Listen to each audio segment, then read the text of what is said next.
At guard, wearing number 0 from UCLA, Russell Westbrook. Here's Westbrook with the dunk and the foul.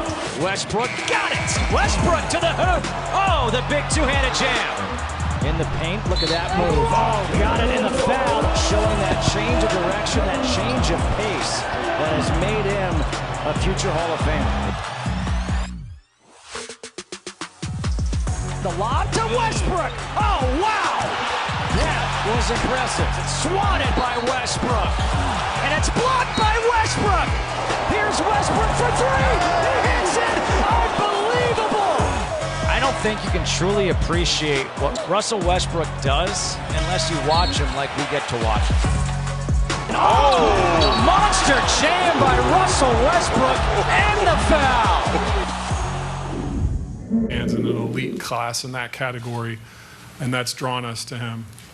And then I would say the last thing that I've really seen in the growth of his game is early in our careers. I think all of us, when we're young, we see things a certain way, and a lot of his triple doubles early were done with force. But I think now his triple doubles are done with force and with thoughtfulness, and how he uses the pieces and the players he plays with as teammates, and makes the sum of the parts greater than each individual. And I think he's really learned how to think the game at a higher level. So those are some of the qualities that attracted us to this day, and we're proud to introduce Russell Westbrook as a Laker and take your questions. So thank you. Start with Jim Hill, first question. Thank you, Rob. First of all, Russell, welcome back. We were just talking earlier about when you were about 12 years old, you were watching the Laker parades and stuff like that. And even then, you knew you wanted to be a Laker, and how much this day means to you. The other part of the question is, in the past, you've been used to being the focal point of the offense. Now you don't have to worry about that. And what adjustments will you make now that you're playing with people like AD and LeBron? I mean, first, man, it's surreal. I think it still hasn't kind of hit me yet that being from LA, growing up, not too far from here, being able to watch the parades, try to go to them, miss school to try to go to them, being a Laker fan and being from LA, but now everything coming full circle for me is it's a blessing. You know, it's a lot of things I can't put into actual words just because, you know, some of these dreams don't come true for people like myself. And I'm truly blessed and thankful for this opportunity, and you know, I can't wait to get started. And then secondly, and I've been blessed to be able to go into my 14th season. And each year I try to find ways, like Rob mentioned, to be able to uplift and make my teammates better around me. And AD and Bryant are friends of mine first. And me being their teammate, my job is to come in and uplift them, and they'll do the same with me, vice versa. And as the season prolongs, we will figure it out. There will be ups, there will be downs, and that's normal. That's okay. But we will figure out how to play the best way that we want to play to be able to win a championship.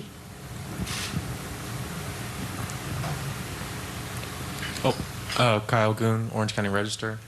Russ, I was just wondering what it was like kind of talking to LeBron and AD, sort of getting a comfort level that you guys could kind of work a chemistry and a fit on and off the court. What were those conversations like, and how did you get comfortable with the idea that you guys could all play together? I mean, honestly, you know, this stuff happened so quickly. This happened so fast, you know, last week or 2 weeks or so. But we've had brief conversations and talked about, obviously, what we need to do and how we need to do that. And we'll address that as training camp and as the season comes along, and we'll figure it out. Brad Turner, LA Times. Russ, when you went through this process, how draining was it? How tiring was it? And how happy was your family that you got back home to LA? I mean, it was, you know, anytime a situation like this comes about or an opportunity presents itself, it can be stressful, it can be a lot of emotions, but ultimately the biggest thing for me is being in this league when you know teams that actually want you and actually want you to be a place. To me, that means more than anything else. And at that point, it's my job to be able to make sure that I come and do what I'm supposed to do, and that's to come and compete and make sure that we have a chance to compete for a championship. And yes, my family was very, very happy. Hey, Russ, welcome back to LA. When you look at the way the league is kind of shaping up right now, where do you see this team stacking up with some of these other contenders, and how meaningful is it for you to be back in a situation where you can say at the start of the year that the goal is to win a championship, and that's potentially attainable with this group? Yeah, man, to be honest, my mindset is I never really worry about no other team. To be honest, I only can control what's in our locker room and how we able to compete and go out. And I put our team up against anybody, and that's just kind of how my mindset is, and that's where I stand with that.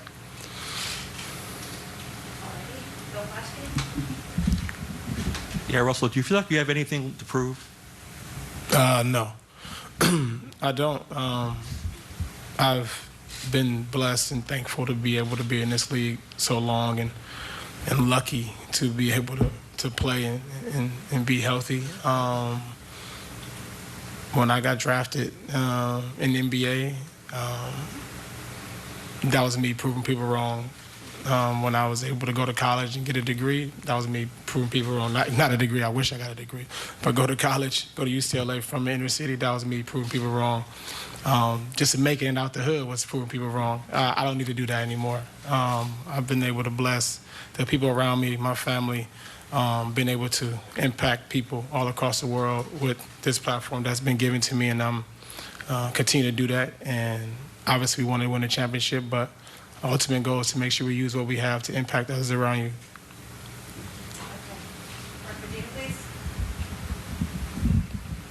Hi, Russell. Mark Medina here, USA Today. Congratulations. Good Thank to see you. How do you initially envision how you and LeBron will share ball handling and playmaking duties? As you know, Bron is one of the best players to play this game, and his ability to be able to kind of do everything on the floor allows me to be able to just figure it out. I'm coming to a championship caliber team, and my job is to make sure that I'm able to make his game easy for him, and I'll find ways to do that throughout the game. As it pertains to ball handling and all that, it really doesn't matter. There's many different ways you can impact the game without having the ball in your hands, and I've been able to do that for many years, and I will figure it out. Hey, Russ, I know you grew up in LA watching the Lakers going to the parades and stuff. You also had a really close relation with Kobe Bryant. Did you have that in your head at all when this trade was coming together and in just these last couple of weeks since it's happened? Yeah, it hasn't left my head. It's things that we've talked about, me and him, just the potential of me being able to be a Laker and understanding what that entails. It's just crazy to think about, and that will be with me every time I put that Laker jersey on. That's all I can say about that. Okay, we're going to get a few questions on Zoom. Okay, we're going to start off with Mike Trudell. Hey, Russ, welcome to Los Angeles. Just to follow up on Kobe, that there was that time during his last year he came to Oklahoma City, and you and KD had some time with him in the locker room and kind of exchanged gifts. And just wondered, the whole mentality he used to talk about when he thought about you was something that Rob alluded to, that constant competitive fire. Was that the thing that he related to you most with, or did it just come from competition and all the time that you spent playing against him and so on and talking to him? I think that was the initial thing that kind of brought us together, as being able to compete and not being able to take nights off. But we began to have a better relationship off the floor as brothers, and talking about other things outside of basketball, and things that we've been able to do with this game. And to me, that is the most important thing that I'm able to cherish from Kobe, that I will continue to cherish and live on. Just an anecdote to that. I remember, I still have his voice in my head, but the year that Russell broke the record that no one thought would ever be broken in terms of averaging a triple-double and putting himself in the category of players like the Big O. There were a small handful of players around the NBA that Kobe really felt like embodied that sort of Mamba mentality. And I remember throughout that year just his praise for Russell's approach and, you know, him talking about that competitive edge that is rare in sports, across all sports, and that I could just hear him say he gets it, like he's got it. Okay, our next question will be from Dave McMenamin, ESPN. Hi, fellas. Coming to you from Vegas. Start with Russ, and I have a question for Rob as well. Russ, you've had so many moments in your career, whether it be that first-round series against the Lakers, obviously the relationship with Kobe playing the Lakers in the bubble in the playoffs, that Nipsey Hussle tribute game. Melo spoke to us about how just the Lakers, even though we never played for them, always seemed to be on his radar to some extent. I wondered if you could speak to that. Did you share a type of sentiment like that where you felt like the Lakers were kind of circling in your career? At some point, obviously, being from LA, you always wish that you can play for your home team and being able to do that. But that's definitely something that always kind of circled around in my mind, and maybe one day, but I always will come back and be like, that probably won't happen. But, you know, I just kind of wait to see if that ever happened. But now we're here, and I'm going to take full advantage of it. And for Rob, last season, the team certainly was decimated by injuries, and that could have been the direction that you kind of came to a conclusion on, that, hey, if we had health, we can run it back. What motivated you to make such dramatic changes this offseason? Opportunity. I mean, I think it was an opportunity to make an aggressive move that we felt like bettered our probability to bring the 18th title to the Los Angeles Lakers. And when an opportunity like that comes, you're thoughtful, you analyze it, you look at the pros and cons, and then you make a decision. That's what leaders are tasked to do, and we felt like this was an opportunity to maximize our ability to do what we're obsessed to do, and that's to bring an 18th title to this city. Thanks, guys. All right, thank you, Kay, please. Okay, we're going to throw it back to you guys there. Oh, do you want to go ahead? Okay, sorry, go ahead. Russell, you've always been so adamant about how Challengers and Boys and Girls Club developed who you were as a young man. Now you get to come home and be the role model for the young boys and girls who are who are where you once were. What does that mean to you? That is kind of the most important thing about being back home, being able to inspire and impact people, especially our youth in our communities, and especially underserved communities, especially in the city of LA, kind of where I grew up at. And my focus will be dialed into the community like it's always been, and I will continue to find ways to uplift our communities, you know, as much as I can. Hey, Russ. Haley Winslow, Fox 11. Welcome back. Thank you. Appreciate it. You have so many titles to be proud of. What do you think is the biggest thing you have to offer to the Lakers? And then just for fun, what are you most looking forward to off the court about being back home?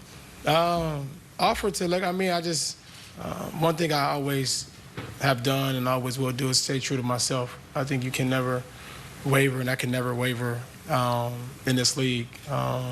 And what I've been in it for a long time, and I always want to stay true to who I am. But with that, making sure that I'm able to listen and be all ears, because I am coming to an unbelievable organization, team, and players that I'm able to learn from. Each year I try to find things I can learn and to be able to help improve my game and be a better player. And I will do that, you know, here as well. And being back home, just being able to be with my kids all the time, is being able to see my mom and dad and my wife all the time is, to me, the best thing you can ask for, kind of being back home and not having them to have to travel everywhere is a blessing for me. Okay, we'll just do a few more. I'm going to go with Alan Sleva, please. Hey, Russ, 710 ESPN. A lot of the new vets talked about how they're excited to play with you. Just want to get your thoughts on the roster, this kind of combination veterans, obviously LeBron, Anthony Davis. Your thoughts on the roster? Yeah, man, it's amazing. The roster is great. A bunch of guys that I've already known previous, which is even better. And I'm more excited just to like I said before, man, I'm always interested in as I come into the season, I'm always looking at the roster and figuring out how I can make other guys better. And it's as simple as that. And I want to be able to leave an impact on people when they either play with me or come across me, and obviously in a positive way. And I'll find ways to do that with our roster. But I'm really looking forward to getting together with all the guys and figuring out. Alrighty, Bill Orm, Athletic, please. Just one moment. The mic over to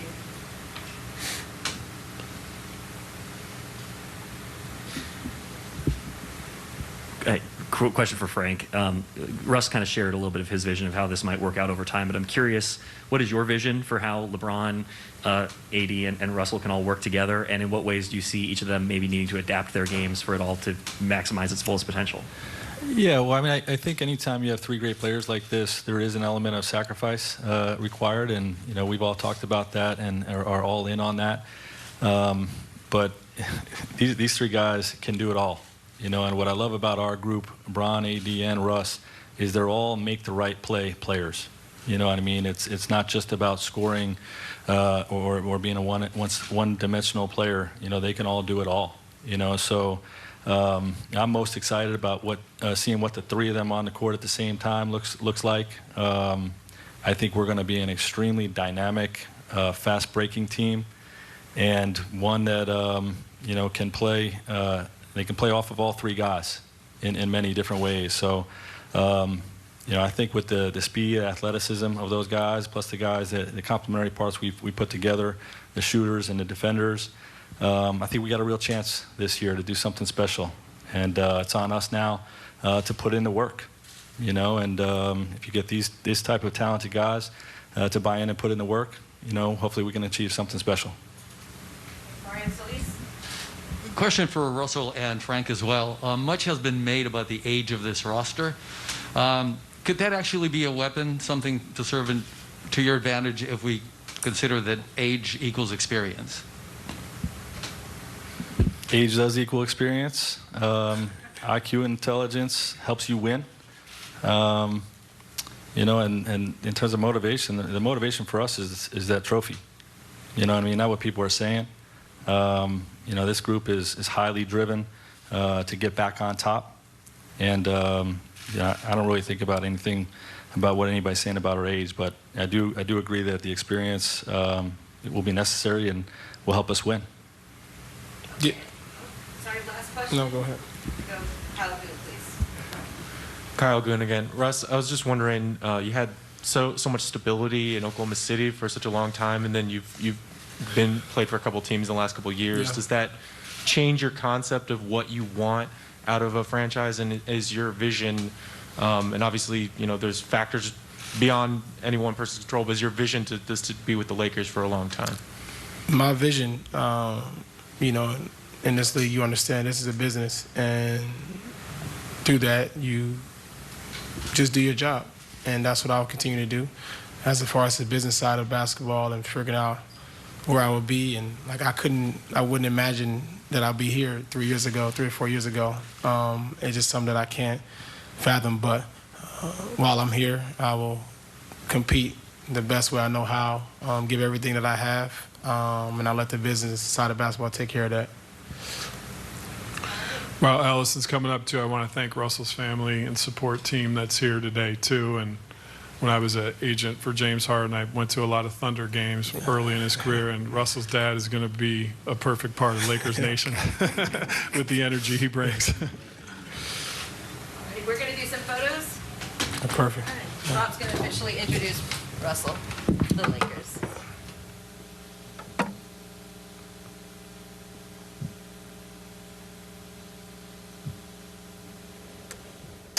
It is a official, if you will, big game. I like that. Russell Westbrook, a Los Angeles Laker. You like that? I do. For me, having played in the 80s and to see how the league has evolved as to, players trying to connect, to, collaborate even, trying to win championships and trying to create that chemistry. And you see what's happened in Brooklyn. You see what happened in Golden State a few years ago, LeBron going to Miami. So that's cool. That's now. And to have Russell Westbrook at this point of his career, be added to already dynamic duo in LeBron and AD, and we gave up some young talent, but to get him at this stage of his career where he's still dominating and has grown mentally, he's matured into this very sound, iconic elite athlete. So to get him at this stage here back home and to be able to add to the scenario that we already have, it puts us right in the mix as far as predicting who's going to win a championship. I'm almost sure the Lakers are going to be pronounced and predicted to do so. Other teams will be too, but when you add not just any other player, you're adding the guy that just broke Oscar Robinson's record. And I said this before, the guy has 2 hearts in his chest, relentless, and has the right attitude right now. Having played in Oklahoma, Houston, D.C., played with some other star players. And I love what he says. He doesn't have anything to prove, and he doesn't.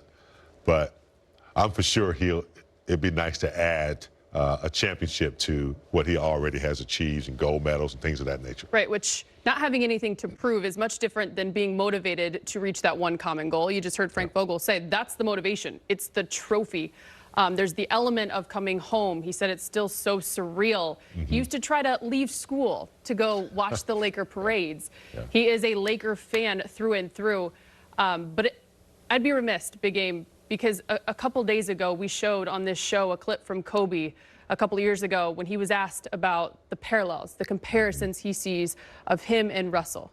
And it's that work ethic. It's what he embodies night in and night out. And we get to now see that in a purple and gold jersey. And listen to Rob, reminisce about Kobe and what he thought of Russell.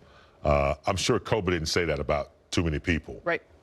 And without having heard that, Russell does embody that relentless discipline, work ethic year after year after year, game after game, never standing down, always coming at you 110%. You don't do what he's done without that type of attitude. He's tough. He's an assassin. He can get nasty. He can get physical, and he does embody that Kobe mentality. So that's what we have to look forward to. And as he stated, he has really had a good relationship with Kobe, and so did LeBron and everyone who comes here to represent